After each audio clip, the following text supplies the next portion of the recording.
أعوذ بالله من الشيطان الرجيم بسم الله الرحمن الرحيم الحمد لله رب العالمين والعاقبة للمتقين والصلاة والسلام على رسوله الأمين الكريم سيدنا ومولانا محمد وعلى آله وأصحابه أجمعين أما بعد فأعوذ بالله من الشيطان الرجيم بسم الله الرحمن الرحيم قال الله تبارك وتعالى في القرآن المجيد والفرقان الحميد محمد رسول الله صدق الله مولانا العظيم وصدق رسوله النبي الكريم ونحن على ذلك من الشاهدين والشاكرين والحمد لله رب العالمين تمام حضرات پاک پڑھیں صلی اللہ علیہ وسلم یا رسول اللہ اللہ تبارک و تعالی حاجی صاحب کی اس محفل پاک کو قبول و منظور فرمائیں ہر سال اس کی رونق میں اضافہ فرمائیں میں نے اپنی کوشش کے مطابق جتنے یاران طریقے کو کہہ سکا ان سب کو کہا اسی انہی کی برکت سے اس محفل پاک میں رونق ہے اللہ تبارک و تعالی انشاءاللہ اس میں ہمیشہ زیادہ سے زیادہ اضافہ فرمائیں گے رونق زیادہ ہوگی بڑھتی ہے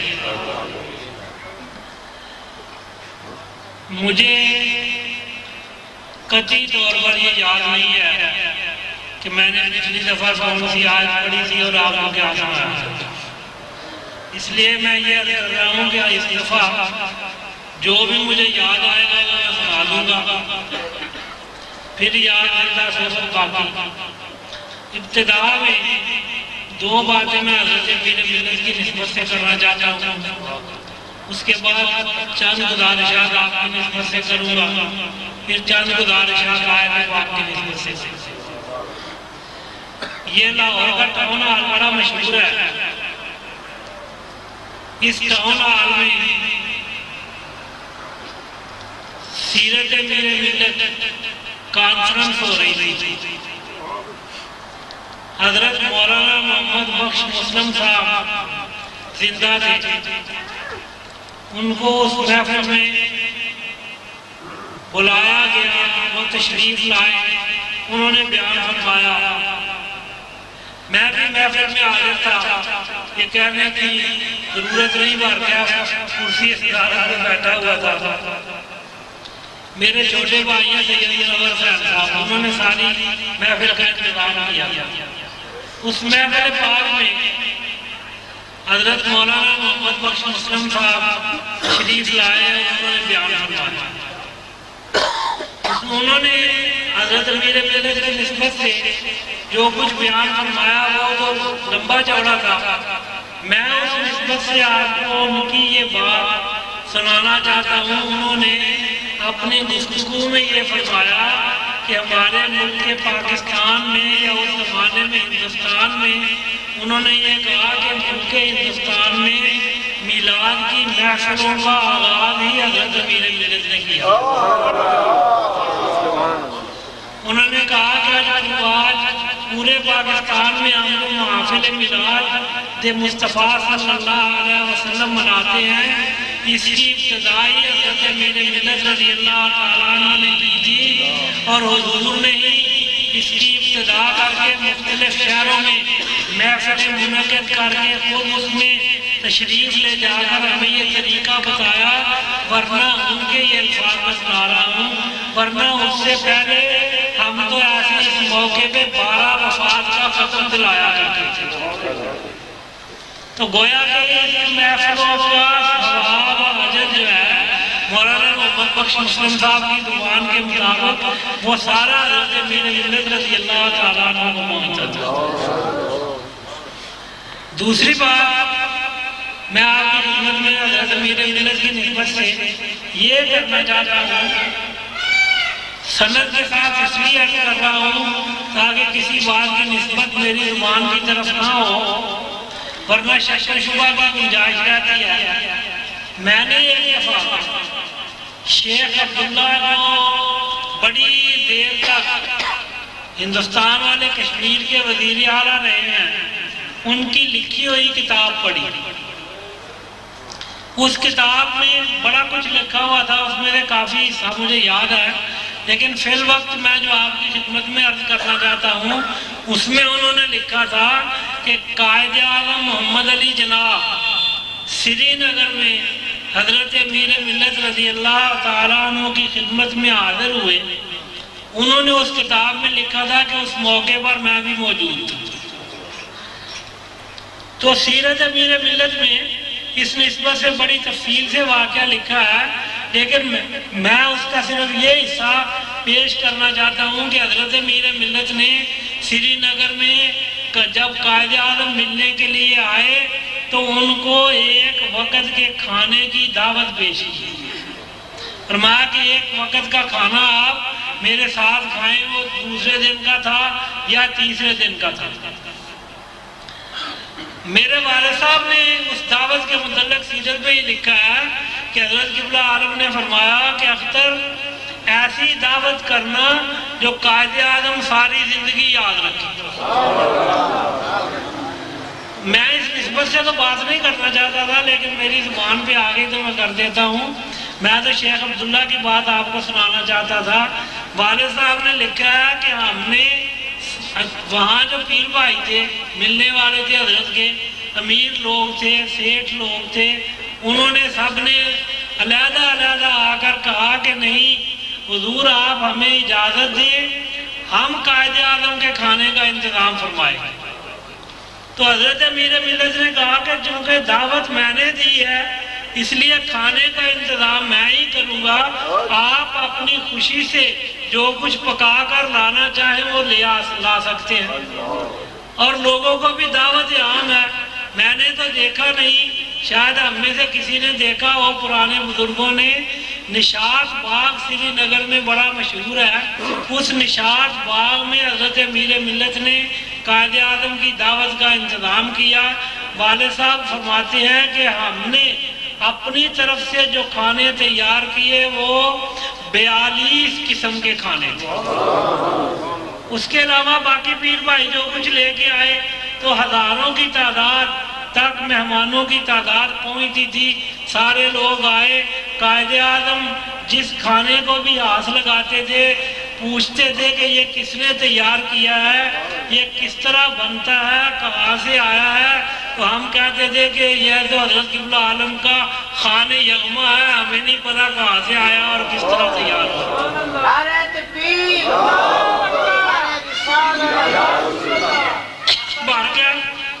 میں جو بات کرنا چاہتا تھا وہ یہ تھی کہ شیخ عبداللہ نے وہاں لکھا ہے کہ اس موقع پہ حضرت امیر ملت نے قائد اعظم کو فرمایا تم اس طرح کرو، ایک صرف اعلانات کی بجائے، صرف جلسوں میں شامل ہونے کی بجائے، صرف اخبارات میں خبریں دینے کی بجائے اپنا ایک جھنڈا تیار کرو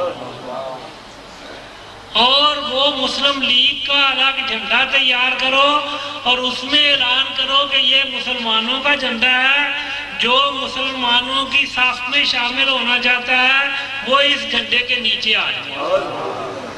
اس وقت ہی یہ نعرہ مشہور ہوا تھا کہ مسلم ہے تو مسلم لیگ میں آؤ۔ اس وقت ہی یہ نعرہ بنا تھا اور مشہور ہوا تھا۔ تو انہوں نے حضرت قبلہ عالم نے اس موقع پر جھنڈے کے لیے پھر قائد اعظم نے پوچھا کہ حضور میں کس رنگ کا جھنڈا بناؤں، تو آپ نے سبز رنگ منتخب فرمایا کہ سبز رنگ اپنے جھنڈے کا مقرر فرمائے۔ شیخ عبداللہ نے اس میں یہ کتاب میں یہ لکھا تھا کہ پاکستان کے جھنڈے میں جو سبز رنگ ہے آج بھی موجود ہے، ہمیشہ ہی موجود رہے گا، یہ حضرت امیر ملت کا عطا اور یہ حضرت امیر ملت کی نشانی ہے اور حضور نے یہ نشان عطا کیا ہوا ہے اور اسی کی برکت سے قائد اعظم کو اللہ تعالیٰ نے کامیابی عطا کی۔ یہ بات تو میں حضرت امیر ملت کی نسبت سے دو باتیں کرنا چاہتا تھا۔ اب ایک بات آپ کی نسبت سے کرنا چاہتا ہوں، وہ دو ہو جائیں یا ایک ہو جائے یا تین ہو جائے۔ نبی اکرم صلی اللہ علیہ زندگی کا زمانہ تھا۔ صحابہ کرام رسول اللہ صلی اللہ علیہ وسلم کی خدمت میں جب حاضر ہوتے تھے تو ان کا مدعا اور مقصد صرف رسول اللہ صلی اللہ علیہ وسلم کے چہرہ انور کی زیارت ہوتا ہے۔ شاعر نے لکھا ہے جب حسن تھا ان کا جلوہ نما، انوار کا عالم کیا ہوگا، ہر ایک فدا ہے بن دیکھے دیدار کا عالم کیا ہوگا۔ وہ چہرہ ایسا نہیں تھا کہ صحابہ کرام بلا وجہ ہی اس کو دیکھتے رہتے تھے، نہیں، بلکہ وہ چہرہ تو ایسا تھا کہ اللہ تبارک و تعالیٰ بھی اس کی رویت فرماتے رہتے تھے۔ قرآن یہ کہتا ہے، اگر ہم قرآن کا مطالعہ کریں تو میں تھوڑا سا ترجمہ اس کا آپ کی خدمت میں پیش کر دیتا ہوں۔ قرآن کی ایک آیت ہے قَدْ نَرَا تَقَلُّبَ وَجْهِكَ فِي السَّمَاءِ فَلَنُوَلِّيَنَّكَ قِبْلَةً تَرْضَاهَا۔ نبی اکرم صلی اللہ علیہ وسلم کا شوق یہ تھا، حضور کی خواہش یہ تھی کہ ہمارا قبلہ بیت المقدس کی بجائے بیت اللہ ہو جائے۔ نبی اکرم صلی اللہ علیہ وسلم مدینہ منورہ تشریف لے آئے۔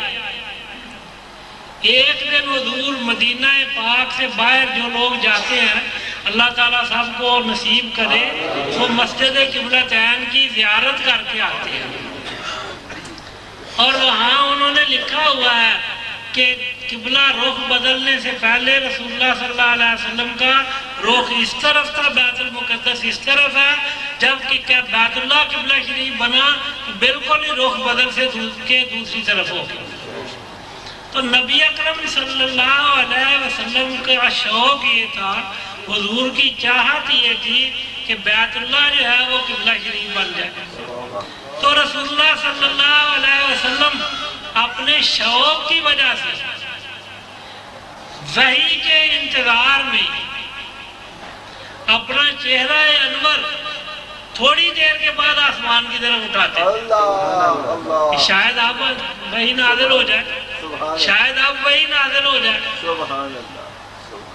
تو اللہ تبارک و تعالیٰ نے اس موقع کو ان الفاظ میں بیان فرمایا، قَدْ نَرَا تَقَلُّبَ وَجْهِكَ فِي السَّمَاءِ۔ یا رسول اللہ صلی اللہ علیہ وسلم، جب آپ اپنا چہرہ انور آسمان کی طرف بدلتے ہیں، آسمان کی طرف اٹھا کے دیکھتے ہیں، تو آپ تو ایک دفعہ چہرہ انور اوپر کرتے ہیں، ہم آپ کے چہرے کو بار بار دیکھتے ہیں۔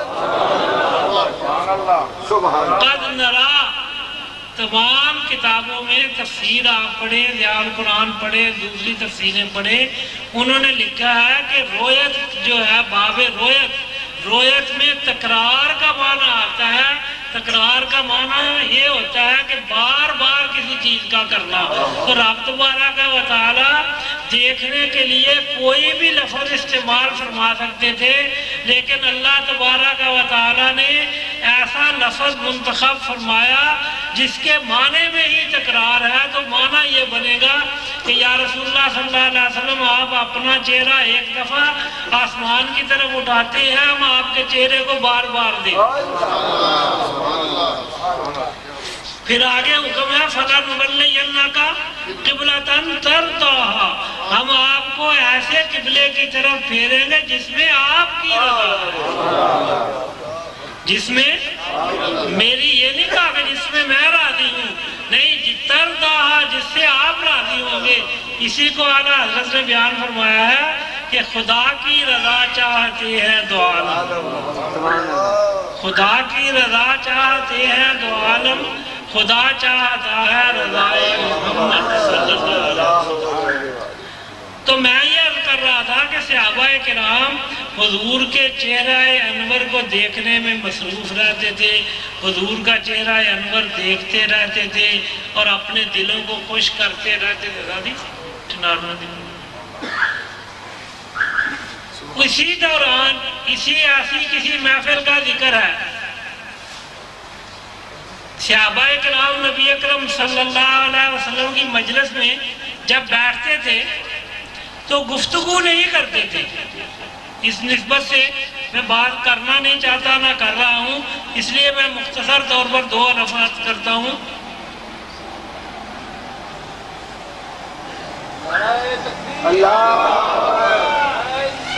یا رسول اللہ یا بلکہ حدیثوں میں آتا ہے کہ صحابہ کرام اس طرح بیٹھتے تھے جیسے ان کے سروں پر پرندے بیٹھے ہیں۔ یہ حدیث کے الفاظ ہیں، اس طرح حضور کی خدمت میں بیٹھتے تھے جیسے ان کے سروں پر پرندے بیٹھے ہیں۔ اس کا مطلب یہ ہے کہ اگر ذرا سا سر ہلایا تو پرندہ اڑ کے چلا جائے۔ اس طرح حضور کی خدمت میں بیٹھتے تھے اور ماوے نظارہ رہتے تھے۔ کسی ایسی ہی محفل کا ذکر ہے، تمام صحابہ کرام خاموش بیٹھے تھے، ایک صحابی اٹھ کے کھڑے ہو گئے، سوال کرتے ہیں متی الساعۃ یا رسول اللہ صلی اللہ علیہ وسلم، اے اللہ کے رسول قیامت کب آئے گی؟ نبی اکرم صلی اللہ علیہ وسلم کا جواب ذکر کرنے سے پہلے میں آپ کی خدمت میں ایک چھوٹا سا نقطہ عرض کرنا چاہتا ہوں۔ قرآن پاک میں اسی طرح کا ایک سوال ہے، یسألونک ماذا ينفقون، یا رسول اللہ صلی اللہ علیہ وسلم آپ سے سوال کرتے ہیں کیا خرچ کریں؟ تو میں آیت بعد میں پڑھ دیتا ہوں، لیکن میں آپ کو پہلے سمجھا دوں کہ سوال یہ ہے کہ کیا خرچ کریں، اور اللہ تعالیٰ جواب میں ارشاد فرماتے ہیں کہ کہاں خرچ کریں۔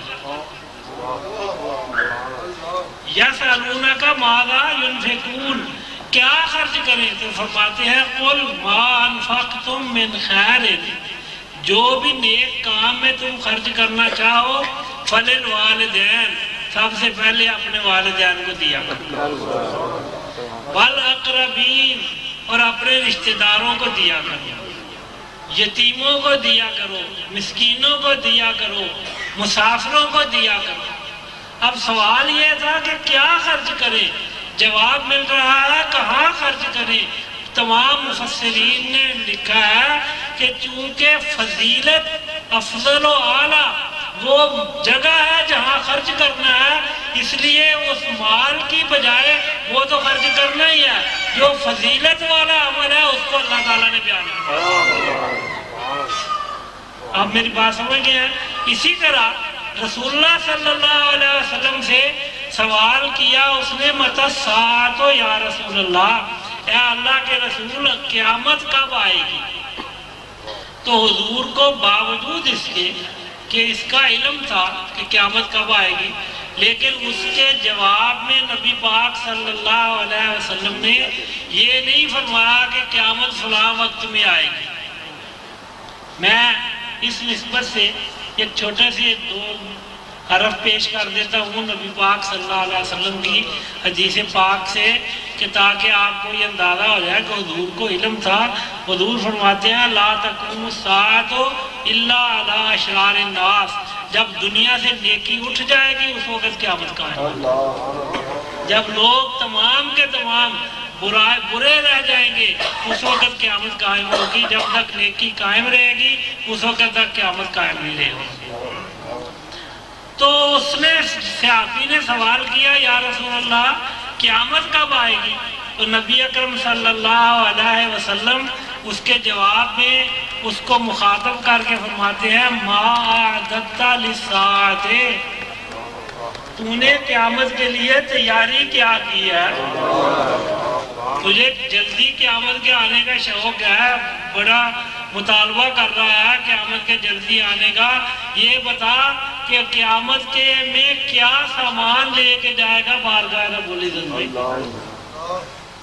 بات یہ ہے، بات جب شروع کریں تو لمبی ہو جاتی ہے۔ قرآن میں یہ حکم ہے لِيَبْلُوَكُمْ أَيُّكُمْ أَحْسَنُ عَمَلًا، اللہ تبارک و تعالیٰ نے موت اور زندگی کو پیدا اس لیے کیا ہے تاکہ تمہاری آزمائش کرے کہ تم میں سے اچھے عمل کون کرتا ہے، یعنی قیامت میں عمل لے کے جانے ہیں۔ آزمائش کس سے ہونی ہے؟ عملوں سے.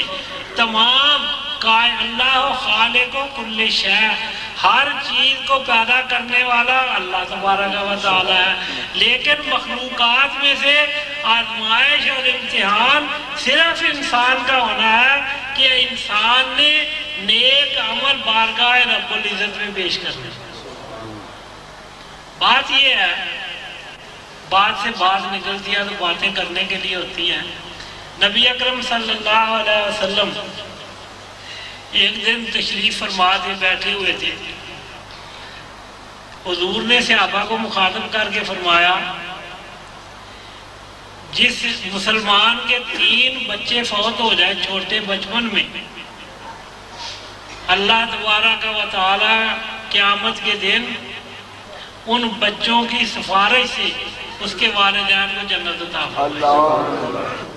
یا یہ لفظ ہے کہ وہ بچے اس وقت تک جنت میں نہیں جائیں گے جب تک اپنے والدین کو ساتھ لے کر نہ جائیں. ایک صحابی نے جب نبی پاک صلی اللہ علیہ وسلم نے یہ فرمایا کہ 3 بچے جس کے فوت ہو جائیں، جس نسبت سے میں یہ حدیث سنا رہا ہوں وہ اخیر میں آئے گی. ایک صحابی اٹھے، یا رسول اللہ صلی اللہ علیہ وسلم جس کے 2 فوت ہو جائیں بچے بچپن میں. حضور نے فرمایا جس کے 2 فوت ہو جائیں وہ بھی اس کو والدین کو جنت میں لے کر جائے. ایک اور صحابی اٹھے، یا رسول اللہ صلی اللہ علیہ وسلم جس کا 1 فوت ہو جائے، آپ نے فرمایا وہ بھی اس کو جنت میں لے کر جائے گا، والدینوں کو جنت میں لے کر جائے گا. ایک اور صحابی اٹھے، یا رسول اللہ صلی اللہ علیہ وسلم جس کا کوئی بچہ فوت نہ ہو، جس کا کوئی بچہ ہو ہی نہ، یا ہو تو فوت نہ ہو، تو نبی اکرم صلی اللہ علیہ وسلم فرماتے ہیں اس کا میں شفیع ہوں، اس کو میں جنت میں لے کر جاؤں گا. میں کیا کروں گا جنت میں شفیع.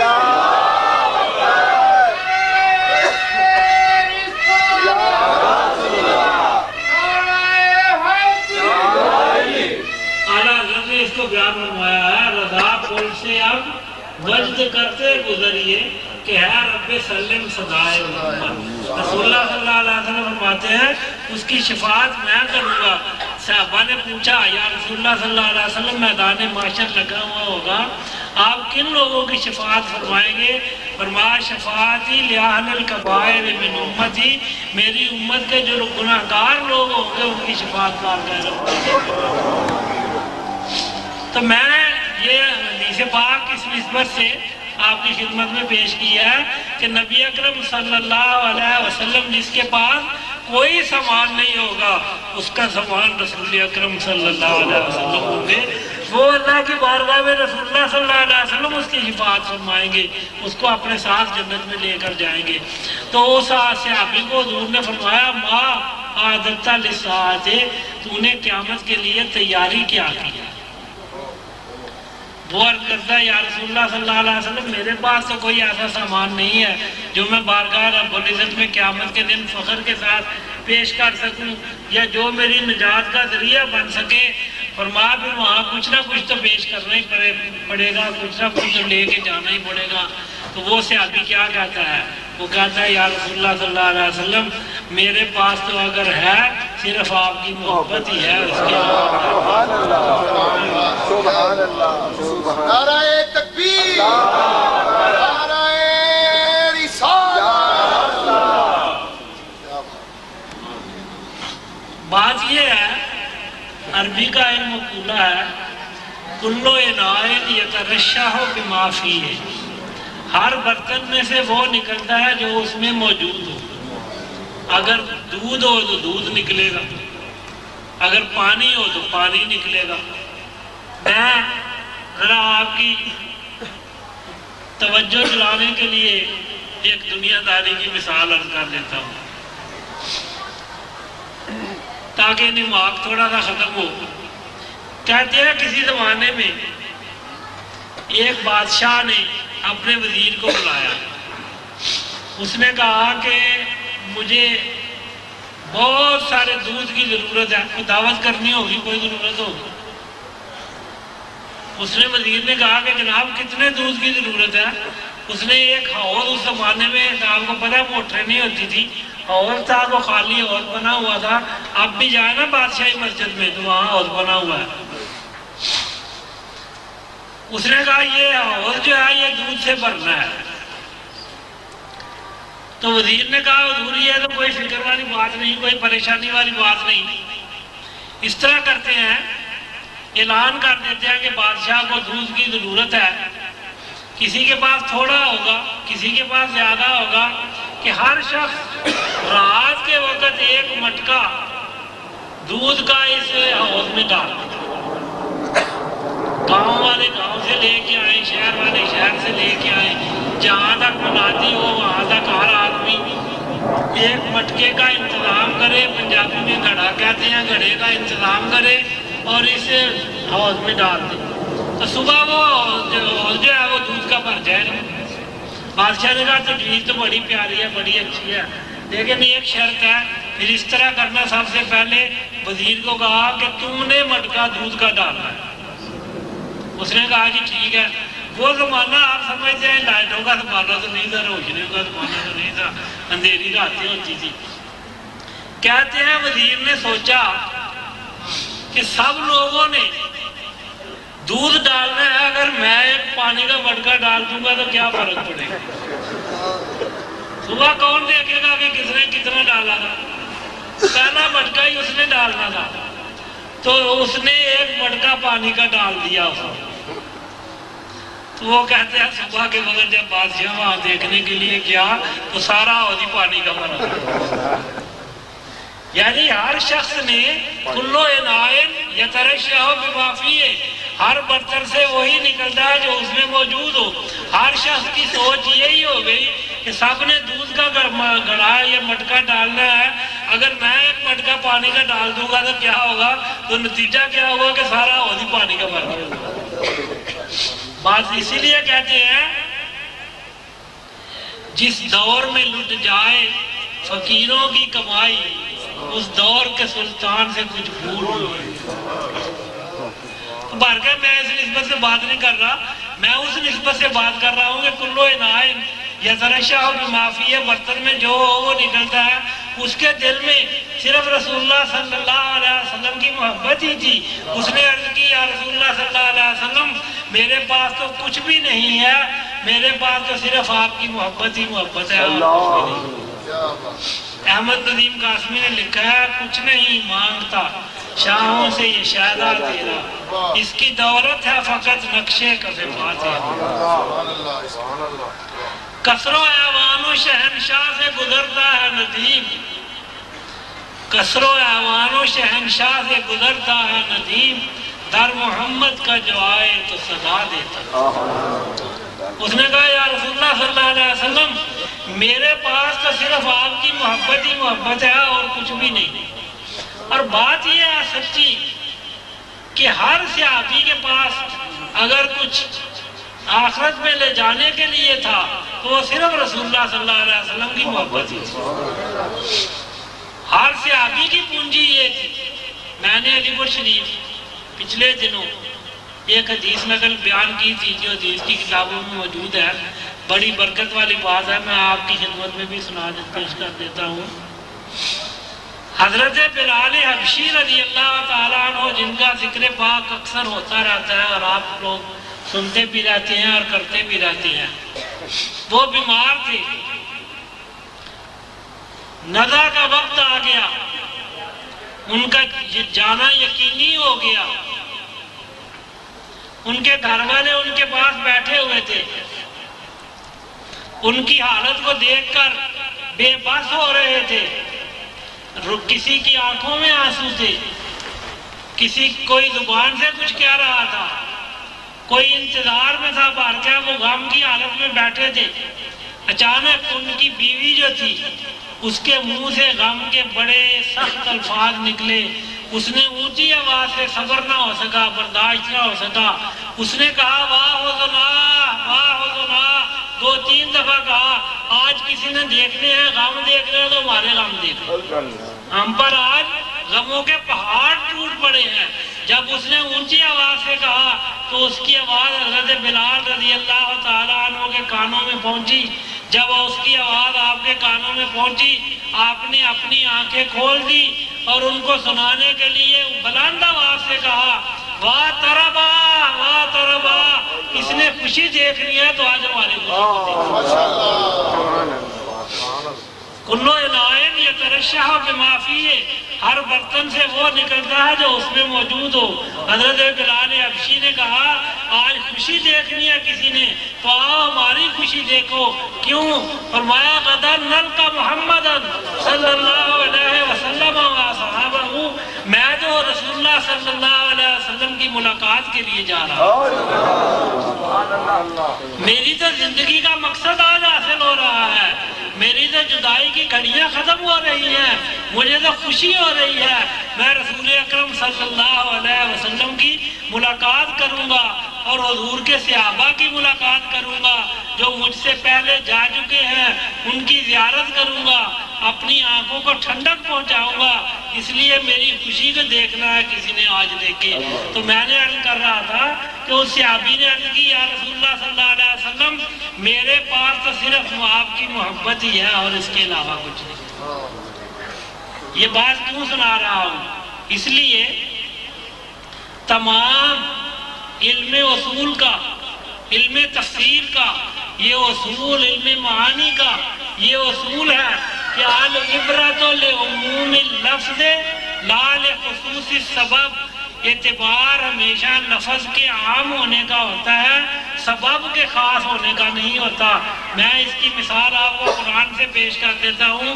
قرآن میں دو طرح کے خطابات ہیں، ایک ہے یا ایھا الناس، ایک ہے یا ایھا الذین آمنوا، اور ایک اور خطاب ہے یا ایھا النبی، یا ایھا المزمل، یا ایھا المدثر۔ تو یہ بڑا پیارا نکتہ ہے، بڑا عجیب نکتہ ہے جو علماء کرام نے بیان فرمایا ہے۔ جب کوئی چیز بیان کر دی جائے، تحریر میں آ جائے تو آسان ہو جاتی ہے، جب تک تحریر میں نہ آئے وہ مشکل ہوتی ہے۔ تو میں یہ اس نسبت سے وہ بات عرض کروں گا، قرآن کی نسبت سے پہلے عرض کرتا ہوں کہ قرآن میں بعض جگہ پہ ہے یا ایھا الناس، مفسرین کرام لکھتے ہیں جہاں یا ایھا الناس ہے اس سے مراد ہے مکے والے، اور جہاں یا ایھا الذین آمنوا ہے اس سے مراد، یہ مدنی آیتوں میں عام طور پر ہے، اس سے مراد ہے صرف لا الہ الا اللہ محمد الرسول اللہ صلی اللہ علیہ وسلم۔ اب اس کا یہ مطلب نہیں کہ مکے والوں کو عبادت کا خطاب ہو رہا ہے تو صرف عبادت مکے والوں پر فرض ہے، دوسرے لوگوں پر فرض نہیں، یا مکے والوں کو اللہ سے ڈرنے کا حکم ہو رہا ہے تو صرف مکے والوں نے ہی اللہ سے ڈرنا ہے، دوسرے لوگوں سے نہیں ڈرنا۔ بلکہ علماء کرام بیان فرماتے ہیں کہ اعتبار ہمیشہ لفظ کے عام ہونے کا ہوتا ہے، سبب کے خاص ہونے کا نہیں ہوتا۔ تو لفظ کیونکہ عام ہے اس لیے جو بھی انسان ہو، چاہے وہ مکے میں رہتا ہو، چاہے وہ مدینے میں رہتا ہو، چاہے وہ عرب میں رہتا ہو، چاہے وہ عجب میں رہتا ہو، ان سب کو خطاب ہے کہ اے لوگوں جہاں بھی رہتے ہو اپنے رب کی عبادت کیا۔ تو جب یہ اصول ہے کہ العبرۃ لعموم اللفظ لا لخصوص السبب، کہ اعتبار ہمیشہ لفظ کے عام ہونے کا ہوتا ہے، سبب کے خاص ہونے کا نہیں، تو اس صحابی نے جب یہ عرض کی یا رسول اللہ صلی اللہ علیہ وسلم میرے پاس تو صرف آپ کی محبت ہی ہے، اس کے علاوہ اور کچھ نہیں، تو نبی اکرم صلی اللہ علیہ وسلم نے اس کے جواب میں جو ارشاد فرمایا وہ ہم سب کے لیے، صحابہ کرام کے لیے بھی اور ہمارے سب کے لیے بھی ہے۔ حضور فرماتے ہیں پھر سن لے، تیرے پاس اگر قیامت میں بارگاہ رب العزت میں پیش کرنے کے لیے صرف میری محبت ہے تو پھر سن لے کہ المرء مع من احب، قیامت والے دن آدمی اسی کے ساتھ ہوگا جس کے ساتھ دنیا میں جس کے ساتھ دنیا میں محبت کرے گا، قیامت والے دن اسی کے ساتھ ہوگا۔ تو میرا مطلب یہ عرض کرنے کا ہے آپ لوگ اپنے گھر کا آرام چھوڑ کر آئے ہیں، رسول اکرم صلی اللہ علیہ وسلم کا نام سننے کے لیے، آپ کی محبت کا اظہار کرنے کے لیے، اس لیے کہ ہمارے سب کے دلوں میں رسول اللہ صلی اللہ علیہ وسلم کی محبت موجود ہے۔ آپ کسی آرام کے لیے، کسی کھانے کے لیے، کسی اور ضرورت کے لیے نہیں آئے، صرف ذکر مصطفیٰ صلی اللہ علیہ وسلم سننے کے لیے آئے ہیں، اس لیے کہ ہمارے دلوں میں رسول اکرم صلی اللہ علیہ وسلم کی محبت اسی طرح ہے جس طرح صحابہ کرام کے دلوں میں تھی۔ صحابیت کا درجہ الگ ہے، محبت کا درجہ الگ ہے، تو نبی اکرم صلی اللہ علیہ وسلم نے ہم سب کے لیے یہ فرمایا ہوا ہے، المرء مع من احب، مرد ہمیشہ اس کے ساتھ قیامت کے دن رہے گا جس کے ساتھ دنیا میں اس کی محبت ہو۔ علی پور شریف میں یہ ذکر ہوا تھا، مجھے یاد آ گیا ہے، علی پور شریف میں یہ ذکر ہوا تھا اور مجھے یاد آ گیا، میں وہ حدیث بھی آپ کی خدمت میں پیش کر دیتا ہوں۔ بڑی پیاری حدیث ہے، بڑی برکت والی حدیث ہے کہ نیک آدمی، جنتی آدمی، مومن، لا الہ الا اللہ محمد الرسول اللہ پڑھنے والا جب جنت میں جائے گا تو آس پاس نگاہ دوڑائے گا، جو مکان اس کو ملے گا اس کو غور سے دیکھے گا، فرشتوں سے سوال کرے گا کہ میں اس مکان میں اکیلا ہوں، میرے والدین کہاں ہیں؟ سوال کرے گا میری بیوی کہاں ہے؟ سوال کرے گا میری اولاد کہاں ہے؟ سوال کرے گا میرے دوست احباب کہاں ہیں؟ تو نبی اکرم صلی اللہ علیہ وسلم فرماتے ہیں فرشتے اس کو جواب دیں گے کہ تیرے عمل ان سے افضل والا ہے، ان کے عمل تیرے جیسے نہیں ہیں، ان کے عمل تیرے جیسے اچھے نہیں ہیں، اس لیے وہ تیرا مقام نہیں پا سکے، وہ جہاں ان کی جگہ مقرر ہے اپنی جگہ میں اپنے درجے کے مطابق وہاں ٹھہرے ہوئے ہیں، وہاں موجود ہیں۔ تو نبی اکرم صلی اللہ علیہ وسلم فرماتے ہیں وہ آدمی جواب دے گا کہ میں نے جو عمل کیے ہیں وہ خالی اپنے لیے تو نہیں کیے، ان کے لیے بھی کیے۔ عمل تو لی والا ہوں، میں نے صرف اپنے لیے عمل نہیں کیے، میں نے سارے عمل اپنے لیے بھی کیے ہیں اور ان کے لیے بھی کیے ہیں۔ مجھے یہ جنت میں رہنا گوارا نہیں، میں اس جنت میں نہیں ٹھہروں گا جہاں میرے دوست احباب نہ ہوں، جہاں میری اولاد نہ ہو، جہاں میری بیوی نہ ہو، جہاں میرے ماں باپ نہ ہو۔ تو اللہ تبارک و تعالیٰ کی طرف سے فرشتوں کو ارشاد ہوگا کہ ان کے درجے بلند کر کے اس کے پاس لے آؤ تاکہ اس کی آنکھیں ٹھنڈی ہو جائیں۔ لِتَقَرَّ بِهِمْ عُيُونُهُ، تاکہ اس کی آنکھیں ان کو دیکھ کر ٹھنڈی ہو جائیں۔ تو اللہ تبارک و تعالیٰ کے فضل و کرم سے ان کے درجات کو بلند کر دیا جائے گا۔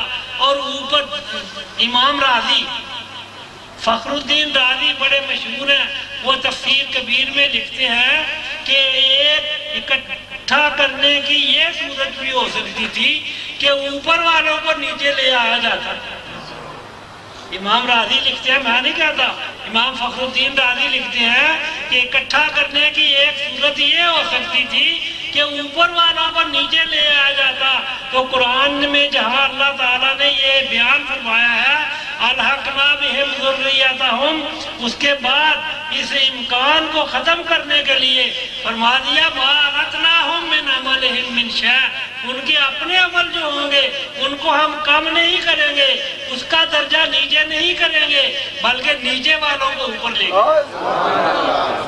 تفضلا من اللہ تعالی، اللہ تبارک و تعالیٰ اپنے فضل سے اپنی رحمت سے نیچے والوں کو اوپر لے کے جائیں گے۔ تو میرا مطلب یہ ہے جب نبی اکرم صلی اللہ علیہ وسلم کی محبت ہمارے دلوں میں موجود ہے تو رسول اللہ صلی اللہ علیہ وسلم کی زیارت قیامت کے دن جنت میں اسی طرح ہوتی رہے گی جس طرح صحابہ کرام کو ہوگی۔ اللہ تبارک و تعالیٰ ہم سب کو اس نعمت سے مالا مال۔ اب میں چند گزارشات اس آیت پاک کی نسبت سے عرض کر دیتا ہوں، پھر بات کو ختم کرتا ہوں۔ کافی حصہ رات کا گزر چکا ہے، ابھی سلام ہونا ہے، دعا ہونی ہے، کھانا کھا رہا ہے، سب کو بھوک لگی ہوگی۔ بہرکیف آج میں نے پڑھی تھی محمد الرسول اللہ صلی اللہ علیہ وسلم، محمد صلی اللہ علیہ وسلم اللہ کے رسول ہیں۔ آج میں نے صرف یہ بیان کرنا ہے کہ کیسے رسول ہے۔ اللہ کے رسول تو ہے لیکن کیسے رسول ہے۔ سب سے پہلے مجھے اس وقت شیخ بصیری کا شعر یاد آ رہا ہے۔ ابھی قاری صاحب قصیدہ بردہ شریف کے کچھ شعر پڑھ رہے تھے تو شیخ بصیری کا شعر مجھے یاد آ رہا ہے جس میں وہ بیان کرتے ہیں کیسے رسول۔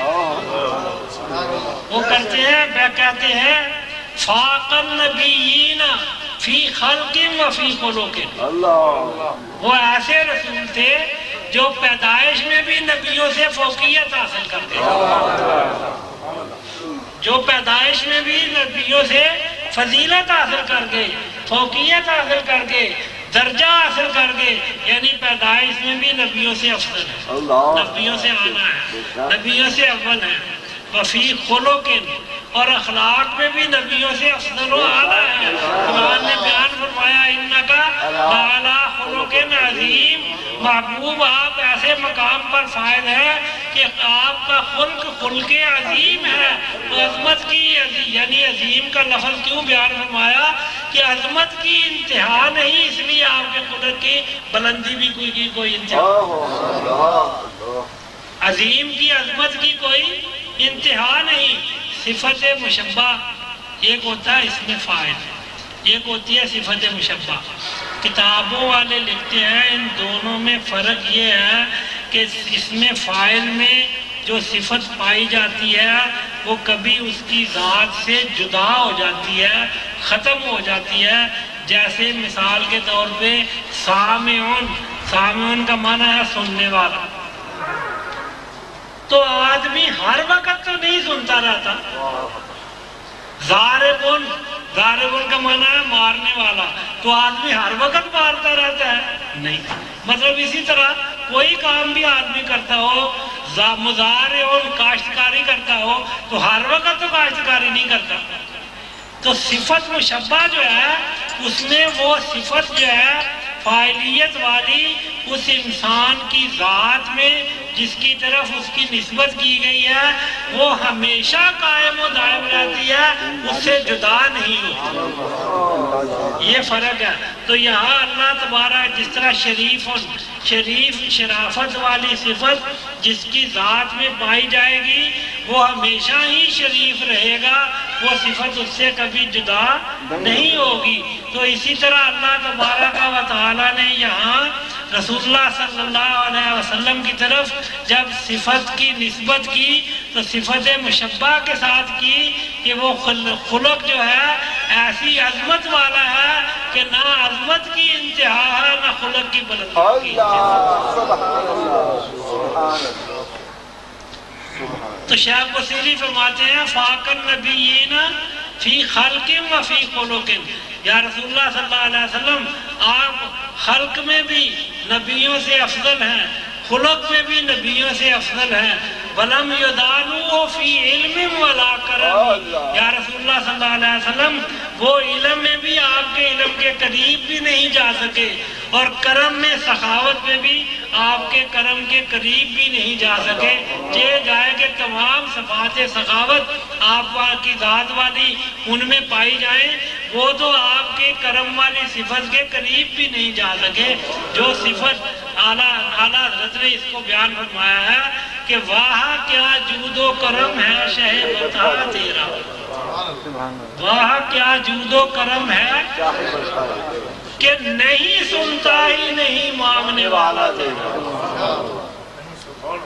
اور یہ حدیث شریف میں ہے کہ نبی اکرم صلی اللہ علیہ وسلم کی زبان پر کبھی لفظ لا نہیں آیا، سوائے لا الہ الا اللہ کے لفظ لا نبی اکرم صلی اللہ علیہ وسلم کی زبان پر آیا ہی نہیں۔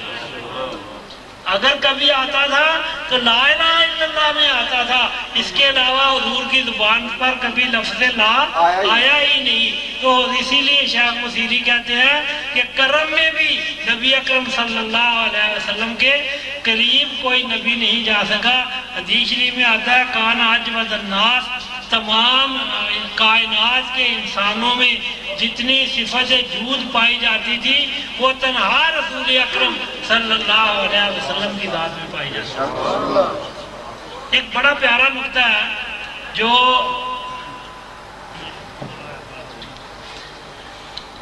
بڑا پیارا نقطہ ہے سخاوت کی نسبت سے مجھے یاد آ گیا۔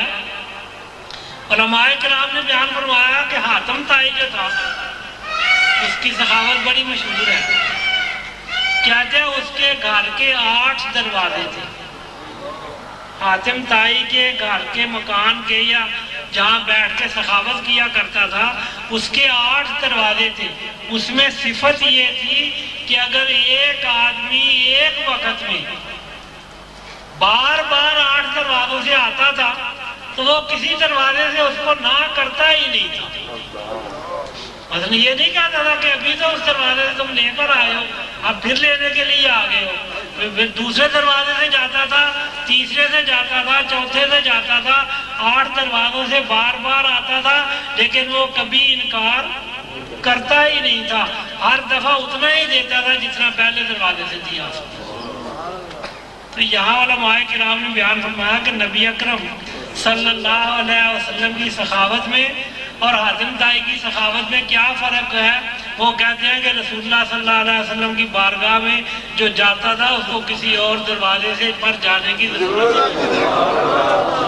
نعرہ تکبیر، نعرہ رسالت، نعرہ غوثیہ۔ یؤمنون بما انزل الیک وما انزل من قبلک وبالآخرۃ هم یوقنون اولئک علی ھدی من ربہم واولئک هم المفلحون وإلہکم الہ واحد لا الہ الا هو الرحمن الرحیم ان رحمت اللہ قریب من المحسنین دعواہم فیہا سبحانک اللہم وتحیتہم فیہا سلام وآخر دعواہم ان الحمد للہ رب العالمین وما ارسلناک الا رحمۃ للعالمین ما کان محمد رسول احد من رجالکم ولكن رسول الله وخاتم النبيين وكان الله بكل شيء عليما ان الله وملائكته يصلون على النبي يا ايها الذين امنوا صلوا عليه وسلموا تسليما اللهم صل على سيدنا ومولانا محمد وعلى ال سيدنا ومولانا محمد وصحبه سيدنا ومولانا محمد وبارك وسلم سبحان ربك رب العزة عما يصفون وسلام على المرسلين والحمد للہ رب العالمین آمین یا الہ العالمین۔ جو کلام پاک پڑھا گیا اس کا اجر و ثواب، جو ذکر پاک کیا گیا اس کا اجر و ثواب، جو تبرک تقسیم کیا جائے گا اس کا اجر و ثواب اپنی بارگاہ اقدس میں قبول و منظور فرما کے نبی اکرم نور مجسم رحمۃ للعالمین صلی اللہ تعالیٰ علیہ وآلہ وصحبہ وسلم کی خدمت میں پیش کر کے جملہ انبیاء کرام، جملہ صحابہ کرام، جملہ اولیاء کرام، جملہ مومنین، جملہ مومنات کے ارواح مبارکہ کو پہنچائے۔ الہ العالمین اجناب کی طرف سے اس محفل پاک کو قبول و منظور، اس محفل پاک کا صدقہ کر کے اجزاء پر رحمت نازل، برکتیں عطا فرما، ان کی پریشانیاں دور فرما، ان کی مشکلیں آسان فرما، ان کے رزق میں، ہم سب کے رزق میں، مال جان اولاد میں برکت عطا فرما، اس محفل پاک کی رونق میں اضافہ فرما۔ صلی اللہ تعالیٰ علی رسولہ و خیر خلقہ سیدنا و مولانا محمد وعلی آلہ و صحبہ اجمعین۔